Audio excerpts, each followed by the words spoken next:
Грэмми музыка әлеміндегі беделді сыйлықтардың бірі екені баршаға аян. Биыл аталмыш шарада әлемге аты әйгілі өнер иелері еңбегіне қарай құрметін иеленді. Соның бірі өткен жылы марапаттаудың жұлдызы атанған британдық әнші Адель биыл Set Fire to the Rain әнімен үздік жеке поп орындаушы номинациясын жеңіп алды. Сонымен қатар рэп стиліндегі үздік ән және үздік рэп орындаушы мүсінін Jay-Z мен Kanye West қанжығасына байлады.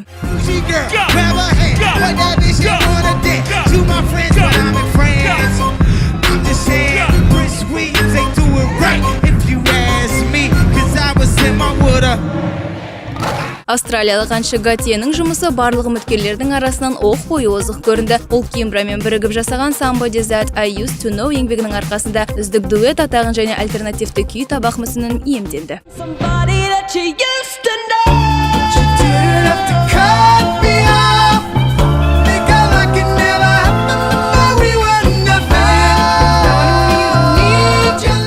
Үздік поп ән жинақ номинациясын Келли Кларксон жеңіп алса, ал үздік рок орындаушы The Black Keys тобы атанды. Фан тобы 100-ден жүйрік шығып We Are Young туындысымен жылдың үздік әнін жеңіп алды. Сонымен қоса олар Кэти Перридің қолынан үздік жаңа әртіс сыйлығын иемдеді. Жылдың үздік үнтаспа марапаты Mumford & Sons тобының Babel жұмысына бұйырды.